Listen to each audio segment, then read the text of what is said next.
तो फाइनली जियो हॉटस्टार के ऊपर क्रिमिनल जस्टिस सीजन 4 के सभी एपिसोड आ चुके हैं। आज उसका फिनाले एपिसोड आया है, यानी कि सीजन 4 इसी के साथ होता है खत्म। जिन लोगों को नहीं पता है, पंकज त्रिपाठी की क्रिमिनल जस्टिस एक बार फिर वापस आई है। इस बार आई है सीजन 4 के साथ में, जो कि है द फैमिली मैटर। 8 के 8 एपिसोड्स मैंने देख लिए हैं। ऑफकोर्स बिंज वॉच नहीं कर सकता था क्योंकि ये हफ्ते में एक एपिसोड ड्रॉप कर रहे थे, लेकिन अगर तुम देखना चाहो तो वो अब तुम बिंज वॉच कर सकते हो, बिकॉज ऑफकोर्स अब सभी के सभी एपिसोड्स आ चुकी हैं।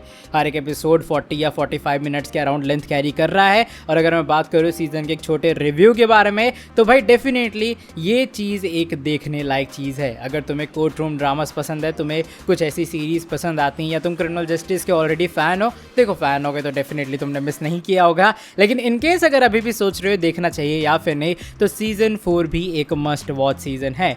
सबसे अच्छी बात ये है सीरीज़ की कि सीरीज़ कहीं भी अपने पेस से डगमगाती नहीं है। तो मैं ऐसा बीच में नहीं लगेगा भाई मैं कुछ बकवास देख रहा हूँ, इसको बंद कर देता हूँ, ऐसा नहीं लगेगा। इवन अच्छी बात यह है कि सीजन का हर एक एपिसोड जैसे ही केस चालू होता है, जैसे ही ट्रायल चालू होता है या पुलिस इन्वेस्टिगेशन चलती है, वो बहुत सारे अप्स एंड डाउन्स लेके आता है। हर एक एपिसोड की एंडिंग क्लिफहैंगर में ही एंड होती है, जहाँ तुम्हें कहीं ना कहीं मर्डरर चेंज होता हुआ नजर आएगा। तुम्हारे हिसाब से खूनी इस एपिसोड में कोई और है, अगले एपिसोड में कोई और है, और उसके बाद लगातार ट्विस्ट प्लॉट सब चीज़ें आती रहती हैं। सिर्फ इस बार कोर्ट रूम ड्रामा के ऊपर ही नहीं बल्कि इमोशनल एलिमेंट भी तुम्हें बहुत अच्छा देखने के लिए मिलेगा।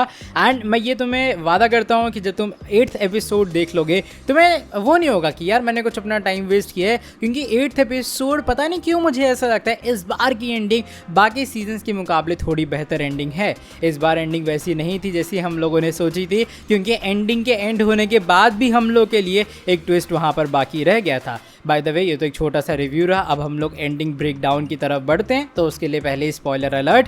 देखो कहानी बहुत छोटी सी है, मैं उसको बहुत छोटे से में कंप्राइज करूंगा, बिकॉज अगर एकदम डिटेल में बताने बैठूंगा उसमें दिक्कत हो जाएगी। रोशनी सलूजा जिसका मर्डर होता है इसमें, वो राज जो कि एक डॉक्टर है, उसकी नर्स होती है पहले, लेकिन उसके बाद इन दोनों का अफेयर चालू होता है। और इस अफेयर के चक्कर में जो ऑलरेडी अपने राज की वाइफ थी यानी कि अंजू नागपाल, उसके ऊपर जो केस है वो भी चालू हो जाता है। वो कहानी कुछ इस तरीके से है कि भाई वो दोनों हस्बैंड एंड वाइफ है, एकदम डाइवोर्स के मोड पे हैं। उसी के बीच में राज अपना अफेयर चालू कर देता है, जिससे उसकी वाइफ को कहीं ना कहीं दिक्कत नहीं भी होती है, क्योंकि उनकी एक बेटी होती है और उसी की बेटी की पूरी कहते हैं ना टेक केयर करने के लिए वो नर्स उनके घर आती है। और वहीं से ये पूरा लव ट्रायंगल चालू होता हुआ नजर आता है। एक दिन बर्थडे पार्टी के बाद कुछ लड़ाई झगड़ा होता है, क्योंकि अंजू और राज कहीं ना कहीं अभी भी दोनों क्लोज थे एक दूसरे के, और ये बात बिल्कुल भी पसंद नहीं थी उस नर्स को जो कि राज के साथ रिलेशन में थी।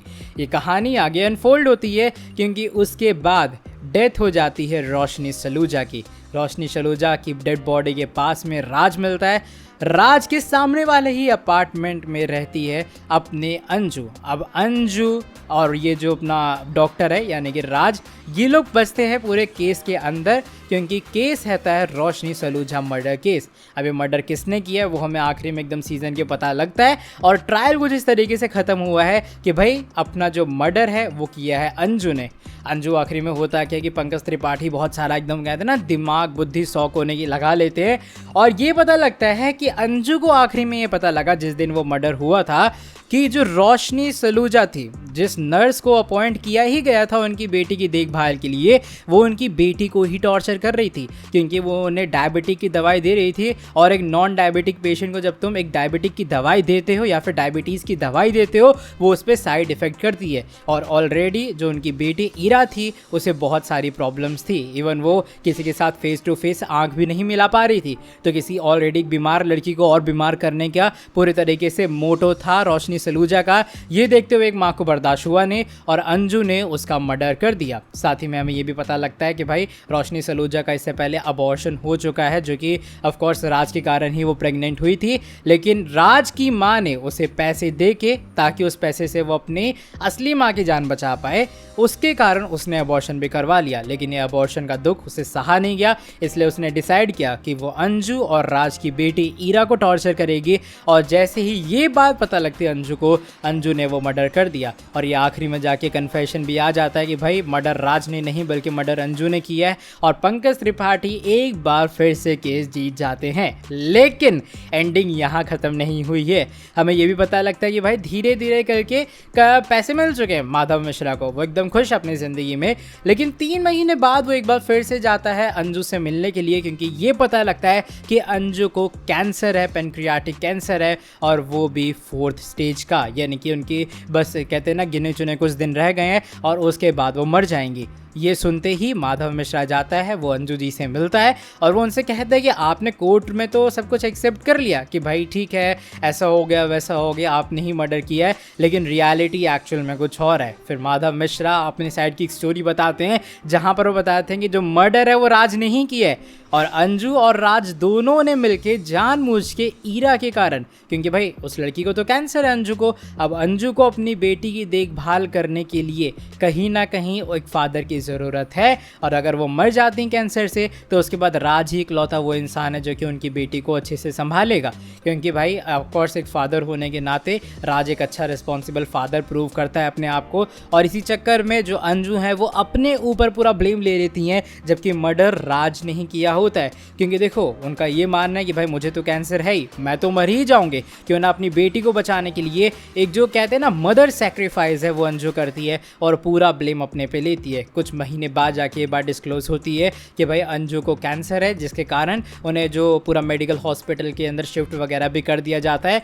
अब इससे ओवरऑल ये बात पता लगती है कि इस साल के सीजन के इस प्लॉट के अंदर इमोशनल एलिमेंट जो मदर और डॉटर का एक रिलेशन है, एक बॉन्ड है, उसकी आर्क को बहुत ब्यूटीफुली तरीके से पोर्ट्रे किया गया है। अब कहीं ना कहीं बड़ी बात ये भी है कि राज को भी पता है भाई मर्डर तो मैंने किया है, लेकिन फिर भी अंजू ने उसे बचाया है। सीजन के आखिरी में जाते जाते एक बार फिर से माधव मिश्रा और राज आमने सामने आते हैं। उससे पहले वो पेमेंट दे चुका होता है माधव मिश्रा को, लेकिन आखिर में वो कहते हैं कि भाई तुम्हें एक बार फिर से अपना जो स्कैल्पर है, क्योंकि गोल्डन स्कैल्पर से ही डेथ होती है रोशनी की, और ऑफकोर्स अगर तुम एक डेथ करते हो किसी की, वो चीज़ उठाने की तुम्हारी दोबारा हिम्मत नहीं होगी अगर तुम्हारा इंटेंशन एकदम सही था। और ऑफकोर्स वो मर्डर हुआ भी अनइंटेंशनली था, कोई जानबूझ के उसने वो स्कैल्पर नहीं चला दिया था। ये देखने के बाद थोड़ा राज कंफ्यूज होता है कि माधव मिश्रा यहाँ पर क्यों आया, क्योंकि भाई उसने अपने क्लाइंट को तो बाइज्जत बरी करवा दिए कोर्ट से। लेकिन कुछ इस तरीके से सीजन खत्म हुआ है। माधव मिश्रा एक बार फिर से वकीलों वाला दिमाग चलाते हैं। आखिरी का जो कन्फेशन था वो अंजू का, जिसमें वो कहती हैं राज ने ही मर्डर किया है, वो बंदा वो रिकॉर्ड करता है, लेकिन फिर आखिरी में करता है डिलीट। और कुछ इस तरीके से एक ब्यूटिफुली तरीके से, मैं जानबूझ के बार बार तारीफ इसलिए कर रहा हूँ क्योंकि वो एक्चुअल में उतना अच्छा था, एक ट्रायल खत्म होता है, सीजन 4 खत्म होता है क्रिमिनल जस्टिस का, और ये था criminal justice season 4 the family matter. Overall अगर तुम सीरीज देखोगे तुम्हें सब चीज़ें खुद समझ आ जाएंगी, ज़्यादा कुछ खास इसमें ब्रेक डाउन की ज़रूरत है नहीं, कोई क्रिप्टिक एंडिंग नहीं हुई है। एक बार फिर से जब सीजन 5 आएगा हमें वहाँ पर भी एक नई स्टोरी देखने के लिए मिलेगी। लेकिन Madhav Mishra criminal justice season 4 kudos एक बार फिर से सीजन 4 के अंदर डिलीवर हुआ है। ऐसी बहुत रेयर सीरीज होती हैं कि वो सीजन 4 तक भी अपनी उस हाइप या उस पेस को मेंटेन कर पाए, लेकिन एक कोर्ट रूम ड्रामा होने के नाते क्रिमिनल जस्टिस ने एक बार फिर से वो चीज़ डिलीवर की है। और ऑफ कोर्स इसे ऐसे ही 2025 का मोस्ट वॉच शो नहीं कहा जाता है। चलो by the way that is it for today video पसंद आई है वीडियो को नीचे लाइक कर देना। तुमने अगर देखा क्रिमिनल जस्टिस सीजन 4 फिनाले अभी तक या फिर पूरे के पूरा सीजन, तो अपना ओपिनियन और रिव्यू देना कमेंट सेक्शन में। तुम 10 में से कितना रेट करोगे। ऐसी और वीडियोस के लिए सब्सक्राइब करना चैनल को, बेल नोटिफिकेशन को भी करना ऑन। तुमसे मिलूंगा आके नेक्स्ट वीडियो के अंदर। Till then bye bye, take care.